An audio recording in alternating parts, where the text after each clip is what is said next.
اہم خبر یہ کہ سپریم کورٹ نے بانی پی ٹی آئی اور شاہ محمود قریشی کی ضمانت منظور کر لی ہے۔ سائفر کیس میں ضمانت کی درخواستوں پر بانی پی ٹی آئی اور شاہ محمود کے وکلاء کے دلائل دیے گئے تھے اور کچھ اہم سوالات کیے تھے جج صاحبان نے، اور وہ سوالات کرنے کے بعد اب یہ کورٹ روم سے خبر آ رہی ہے کہ سپریم کورٹ نے بانی پی ٹی آئی اور شاہ محمود قریشی کی ضمانت منظور کر لی ہے۔ سائفر کیس میں ضمانت کی درخواستوں پر یہ سماعت ہو رہی تھی اور دوران سماعت قائم مقام چیف جسٹس نے کچھ سوالات کیے تھے وفاق کی طرف سے، وفاق سے پوچھا تھا اور یہ ریمارکس دیے تھے کہ سائفر گم گیا تھا تو قومی سلامتی کے 2 اجلاسوں میں شہباز شریف نے کیوں نہیں بتایا۔ جسٹس سردار طارق مسعود نے اٹارنی جنرل کو پی ٹی آئی کی درخواست دیکھنے کی ہدایت بھی کی تھی اور جسٹس اطہر من اللہ کی طرف سے بھی بڑے اہم ریمارکس آئے تھے، اور جسٹس اطہر من اللہ نے یہ کہا تھا کہ جو دستاویزات آپ دکھا رہے ہیں اس کے مطابق تو غیر ملکی طاقت کا نقصان ہوا ہے۔ جسٹس اطہر من اللہ نے یہ بھی کہا تھا کہ انتخابات 8 فروری کو ہیں، جو جیل میں ہے وہ ایک بڑی جماعت کی نمائندگی کر رہے ہیں، اور انہوں نے یہ بھی پوچھا تھا، یہ بھی سوال کیا تھا کہ حکومت 1970 اور 1977 والے حالات چاہتی ہے کیا؟ جسٹس اطہر من اللہ نے یہ بھی کہا تھا کہ نگراں حکومت نے یہ جو اٹارنی جنرل پیش ہوئے تھے حکومت کی طرف سے دلائل دے رہے تھے سائفر کیس کی حمایت میں اور ضمانت کے خلاف دلائل دے رہے تھے، ان سے یہ پوچھا تھا کہ حکومت نے آپ کو ضمانت کی مخالفت کرنے کی ہدایت کی ہے۔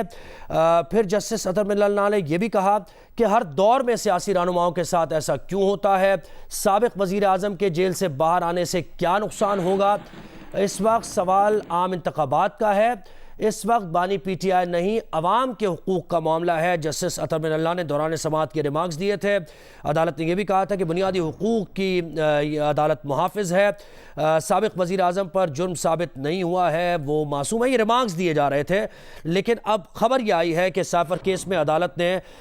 بانی پی ٹی آئی اور شاہ محمود قریشی کی ضمانت منظور کی ہے، اور ایک اہم نقطہ جس کے بارے میں مریم نواز ہماری نمائندہ بھی ہمیں بتا رہی تھی کہ دوران سماعت یہ کہا گیا تھا کہ اس وقت بنیادی حقوق کا معاملہ ہے، الیکشنز کا معاملہ ہے، حق رائے دہی کا معاملہ ہے، ایک بڑی سیاسی جماعت کو باہر رکھنے سے متعلق بات ہو رہی ہے، تو یہ ایک اہم نقطہ ہو سکتا ہے کہ اس معاملے پر ضمانت دے دی جائے۔ یہ دوران سماعت سوال و جواب ہوئے، دلائل بھی دیے گئے، پی ٹی آئی کی طرف سے بھی، بانی پی ٹی آئی کی طرف سے جو ان کے وکلاء تھے ان کی طرف سے بھی دلائل دیے گئے، اور اٹارنی جنرل کی طرف سے بھی دلائل دیے گئے۔ تمام دلائل سننے کے بعد اب یہ خبر آ رہی ہے کہ ضمانت کی حد تک جو بات ہے، جو درخواست دی گئی تھی، ضمانت منظور کر لی ہے بانی پی ٹی آئی کی اور شاہ محمود قریشی کی۔ سائفر کیس میں دونوں پر فرد جرم عائد کی گئی تھی، اور اسپیشل کورٹ کے جج ابو الاسناد ذوالقرنین نے وہ سماعت کی تھی اسپیشل کورٹ میں، اور یہ کہا گیا تھا چارج شیٹ کے مطابق کہ سائفر کا غلط استعمال کیا بانی پی ٹی آئی نے وزیر اعظم ہوتے ہوئے، اور ایک پروہیبٹڈ پلیس یعنی ایک جلسے میں اس کو لہرایا، اس کو دکھایا، پھر ان آتھورائزڈ پرسن یعنی جو غیر متعلقہ لوگ ہیں جن کو نہیں دکھانا چاہیے ان سے یہ بات شیئر کی، یہ سیکرٹ انفارمیشن تھی، جان بوجھ کر ایسا کیا گیا۔ پھر انڈائٹمنٹ جو ہوئی تھی، جو چارج شیٹ پیش کی گئی تھی ایف آئی اے کی طرف سے، اس میں یہ بھی کہا گیا تھا کہ اس طرح کر کے ریاست پاکستان کے مفاد کو کمپرومائز کرنے کی کوشش کی گئی تھی، سائفر کا غلط استعمال کیا،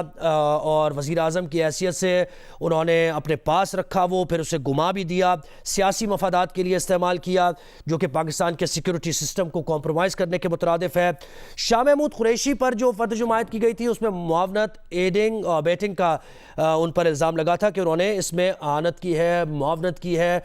بانی پی ٹی آئی کی، سابق وزیر اعظم کی۔ تو یہ سائفر کیس تھا جس کو لے کر پاکستان تحریک انصاف نے اس کے خلاف اپیل بھی دائر کی اسلام آباد ہائی کورٹ میں، اور پھر یہ سپریم کورٹ میں بھی آج یہ سماعت ہو رہی تھی، اور بڑے دلچسپ اور بڑے اہم ترین دوران سماعت ریمارکس دیے گئے جسٹس اطہر من اللہ کی طرف سے، اور کافی سوالات پوچھے گئے، جس میں اہم ترین جو سوالات تھے، یہ جو ریمارکس دیے گئے تھے جسٹس اطہر من اللہ کی طرف سے، وہ یہ کہا گیا تھا کہ اس وقت سوال عام انتخابات کا ہے اور اس وقت بانی پی ٹی آئی نہیں عوام کے حقوق کا معاملہ ہے. انتخابات ہونے جا رہے ہیں. انتخابات میں لیول پلینگ فیلڈ سے متعلق بھی ایک درخواست دائر کی گئی ہے جس کی سماعت بھی سائیڈ بائی سائیڈ سائملٹینیسلی ہو رہی ہے. اس میں الیکشن کمیشن حکام کو بھی نوٹس جاری کیا ہے اور اس کی بھی سماعت ہوگی کہ کیا یہ جو پی ٹی آئی گلے کر رہی ہے, شکوے کر رہی ہے, یا انہیں تحفظات ہیں جو ان کے سوالات ہیں کہ لیول پلینگ فیلڈ نہیں دی جا رہی ہے, ان کے کینڈیڈیٹس کو کیمپین نہیں کرنے دی جا رہی ہے, کنونشنز نہیں کرنے دی جا رہے ہیں. تو یہ معاملہ بھی دیکھا جا رہا ہے. اور اس کے ساتھ ساتھ سائفر کیس میں جو ضمانت کی درخواستیں ہیں اس پر بھی معاملے کی سماعت ہوئی تھی اور اس میں تو پیش رفت ہوئی ہے. انتہائی اہم پیش رفت یہ کہ سپریم کورٹ نے بانی پی ٹی آئی اور شاہ محمود قریشی کی سائفر کیس میں ضمانت منظور کر لیا. اس کی بنیاد یہی ہے جو ریمارکس سے بھی نکل کر سامنے آئی بات جسٹس اطہر من اللہ کی طرف سے, وہ یہ کہ اس وقت سوال عام انتخابات کا ہے اور اس وقت بانی پی ٹی آئی نہیں عوام کے حقوق کا معاملہ ہے اور عدالت بنیادی حقوق کی محافظ ہے. جسٹس اطہر من اللہ نے کہا تھا سابق وزیر اعظم پر جرم ثابت نہیں ہوا وہ معصوم ہے. یہ بھی ایک موقع پر دلائل جب دیے حکومت کی طرف سے تو یہ ریمارکس بھی سامنے آئے اطہر من اللہ کی طرف سے.